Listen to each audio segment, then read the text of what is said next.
नमस्कार। देवरिया की आवाज़ रेडियो केसरी से प्रस्तुत है स्थानीय हालचाल। पहले मुख्य हालचाल। अज्ञात वाहन की टक्कर से ई रिक्शा चालक की हो गई मौत। पति समेत 7 ससुराल वालों पर दहेज उत्पीड़न का मुकदमा दर्ज। महिला के खाते से निकल गई मोटी रकम, पुलिस जांच में जुटी। तिरुपति बालाजी मंदिर में धूमधाम से मना झूला उत्सव और राखियों से सजा पूरा बाजार, खरीदारों की उमड़ी भीड़। माध्यमिक विद्यालय के 2600 शिक्षक कर्मचारियों का रुका वेतन। स्थानीय हालचाल के इस अंक के साथ मैं अनिकेत मिश्र। अब हालचाल विस्तार से। तरकुलवा में एक ई रिक्शा चालक की सड़क हादसे में मौत हो गई। बताया जा रहा है कि ई रिक्शा चालक को किसी अज्ञात वाहन ने ठोकर मार दिया, जिसमें ई रिक्शा चालक गंभीर रूप से घायल हो गया और स्थानीय लोगों के सहयोग से इसे CHC तरकुलवा में भर्ती कराया गया, जहां डॉक्टरों ने स्थिति गंभीर देखते हुए मेडिकल कॉलेज में रेफर कर दिया और मेडिकल कॉलेज में इलाज के दौरान इस ई रिक्शा चालक की मौत हो गई है। घटना के बाद परिजनों में चित्कार मचा है। मृतक महुआ पाटन गांव का रहने वाला धीरज सिंह पटेल, उम्र 26 वर्ष, पुत्र स्वर्गीय संपत्ति पटेल बताया जा रहा है। वहीं पुलिस ने शव का पोस्टमार्टम कराने के बाद परिजनों को सौंप दिया है और मामले की तफ्तीश में जुटी हुई है। इधर भटनी के बरसात गांव में दहेज के लिए एक विवाहिता को मारने पीटने का आरोप लगा है। इस मामले में पुलिस ने विवाहिता के बयान पर पति समेत 7 ससुराल वालों पर दहेज उत्पीड़न का मुकदमा दर्ज किया है।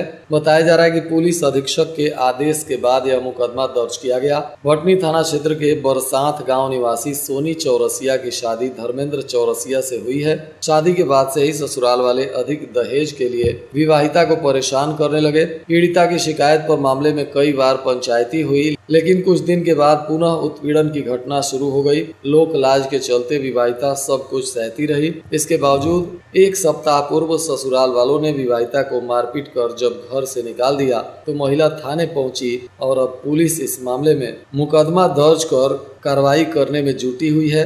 बताया जा रहा है कि पुलिस ने भी सुलह समझौता का प्रयास किया, परंतु महिला SP के पास पहुंची और SP के आदेश पर अब मुकदमा दर्ज कर कार्रवाई के लिए पुलिस जुटी हुई है। इधर खुखुंदू में एक मामला सामने आया है, जिसमें एक महिला के खाते में भारी मोटी रकम की निकासी हुई है। दरअसल बताया जा रहा है कि राजस्थान की एक कंपनी में 4 करोड़ के गबन के मामले में चल रही जांच के दायरे में आई बंजरिया गांव की मुधनी देवी के खाते से कुछ महीने पहले एक मोटी रकम निकाली गई है, जबकि खाते में अभी भी 5 लाख के करीब रकम होना बताया जा रहा है। वैसे राजस्थान पुलिस साइबर सेल के माध्यम से रुपए किसने, कहां से और कब कैसे भेजे हैं, इसकी जांच में जुटी है। बताया जा रहा है कि बैंक और यहां की पुलिस ने डिटेल जोधपुर राजस्थान पुलिस को भी भेज दी थी। सूत्रों की माने तो अभी भी बुधनी देवी के खाते में 5 लाख रुपए हैं और यह सारे रुपए तकरीबन साल भर में कई किस्तों में उसके खाते में आए हैं। अनुमान है कि ये रकम 2 सालों से सऊदी अरब में काम करने वाले उसके बड़े बेटे ने भेजे होंगे। हालांकि राजस्थान पुलिस इस रकम को ठगी की ही रकम मानकर चल रही है। उधर ग्रामीणों की बातों पर गौर करें तो कुछ माह पहले बुधनी देवी के खाते से मोटी रकम निकाली गई है।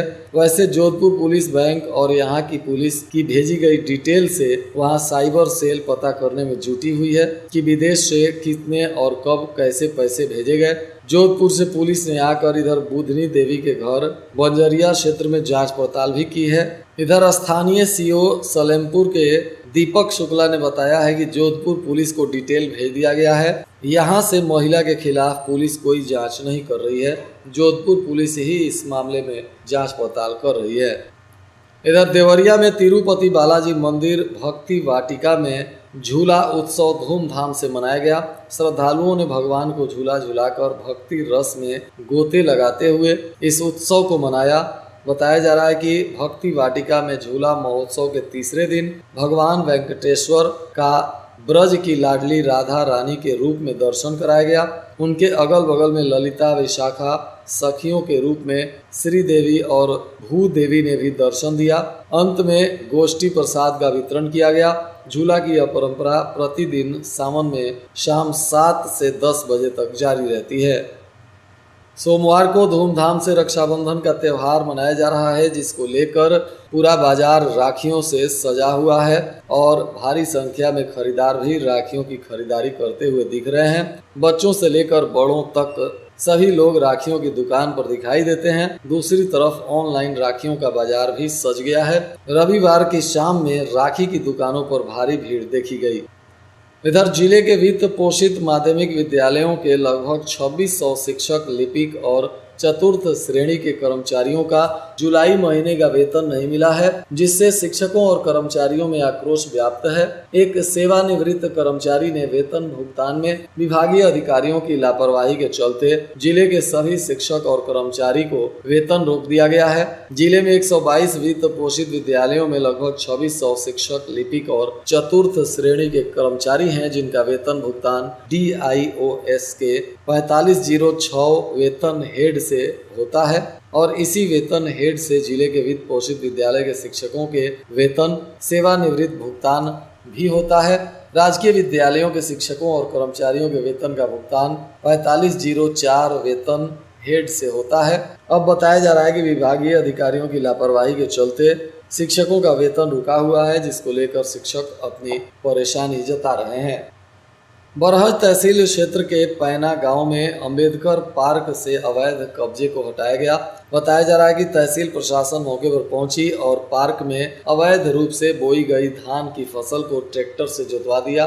पार्क पर बाउंड्री कराने को ग्राम प्रधान को भी निर्देशित किया गया है। गांव के लोगों ने जिलाधिकारी से शिकायत किया था कि गांव के अंबेडकर पार्क पर मंगल पुत्र मूर्छ के द्वारा धान लगाकर कब्जा किया गया है। शिकायत के बाद जिलाधिकारी दिव्या मित्तल ने जमीन खाली कराने का निर्देश स्थानीय प्रशासन को दिया था, जिसके बाद नायब तहसीलदार रविंद्र मौर्य की 3 सदस्यीय टीम ने इस धान को ट्रैक्टर लगाकर जुतवा दिया और अब इस पर 4 दीवारी कराने की योजना बन गई है।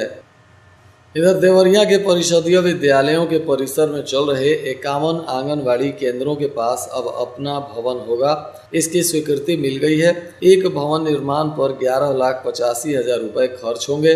जिला कार्यक्रम विभाग के द्वारा जिले में 3243 आंगनवाड़ी केंद्र संचालित है। इन केंद्रों पर 3 से 6 वर्ष तक के बच्चों को फ्री एजुकेशन शिक्षा दी जाती है और इसी में 51 ऐसे भवन हैं जो परिषदीय विद्यालयों के परिसर में चल रहे हैं। अब इन भवनों का अपना भवन बनाकर इसमें आंगनवाड़ी केंद्र का संचालन किया जाएगा। इधर रुद्रपुर नगर पंचायत बोर्ड रुद्रपुर की योजना बैठक की गई, जिसमें 8 प्रस्ताव को बोर्ड ने पास किया। रुद्रपुर नगर में भवन और दुकानों का नए सिरे से सर्वे होगा। भवन स्वामी स्वयं अपने स्वकर की घोषणा करेंगे।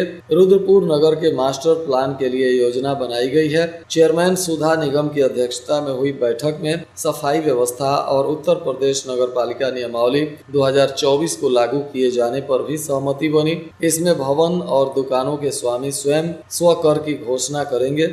ईओ नितेश गौरव ने कहा कि जो लोग स्वकर देने के लिए सच्चाई को छिपाएंगे उनके खिलाफ कार्रवाई की जाएगी। जिले में होने वाले आरक्षी भर्ती परीक्षा के लिए कलेक्टेरिएट सभागार में बैठक की गई है, जिसमें सभी तैयारियों को जोर शोर से पूरा किया जा रहा है ताकि इस बार कदाचार मुक्त सिपाही भर्ती परीक्षा बेहतरीन तरीके से करवाई जा सके। बताया जा रहा है कि 23, 24, 25, 30 और 31 अगस्त को जनपद के 10 परीक्षा केंद्रों पर 2-2 पालियों में परीक्षा आयोजित की जाएगी।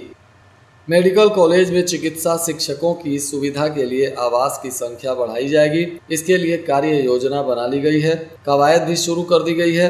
विभिन्न तरह के 110 आवास के लिए प्रस्ताव भेजा गया है। इस पर करीब 71.35 करोड़ रुपए से अधिक का बजट होगा। शासन से हरी झंडी मिलने का अब इंतजार है। चनुकी क्षेत्र में धड़ल्ले से चल रहे अवैध क्लिनिक की जांच में लार स्वास्थ्य विभाग की टीम निकली। इसमें 7 क्लिनिक सेंटरों की जांच की गई और दस्तावेज के अभाव में उसे सील कर दिया गया। सलेमपुर एसडीएम दिशा श्रीवास्तव के निर्देश पर सीएचसी अधीक्षक डॉक्टर बीबी सिंह, यतीश राय और अजय कुमार की टीम ने अवैध क्लिनिकों की जांच की। इस दौरान कई अवैध क्लिनिक के संचालक टीम के पहुंचने से पहले ही शटर गिराकर फरार हो गए। टीम ने क्षेत्र में संचालित 7 अवैध क्लिनिकों की जांच की, जिसमें कोई कागजात नहीं मिला तो टीम ने इसे सील कर दिया। इधर जनपद में पुलिस भर्ती परीक्षा को नकल विहीन और शांतिपूर्ण ढंग से संपन्न कराने के लिए जिलाधिकारी और पुलिस अधीक्षक ने बैठक की है। बताया जा रहा है कि पुलिस भर्ती परीक्षा में नकल करते या करवाते पकड़े जाने पर 1 करोड़ रुपए का जुर्माना होगा। दोषी को आजीवन कारावास की सजा भी हो सकती है। डीएम जिले के 10 केंद्रों पर होने वाली पुलिस भर्ती परीक्षा को लेकर इस बार काफी सख्ती से काम करने के मूड में सभी पदाधिकारियों को निर्देश दे चुके हैं।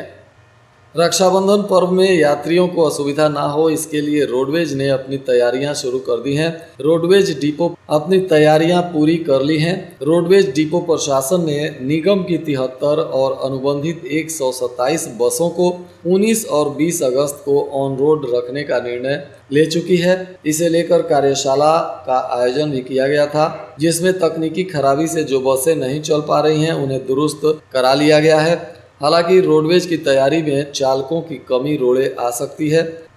और आज के मौसम का तापमान देवरिया में न्यूनतम 27 डिग्री सेल्सियस और अधिकतम 39 डिग्री सेल्सियस रहने की संभावना है। हालचाल के इस अंक को आप हमारे YouTube चैनल पर भी सुन सकते हैं।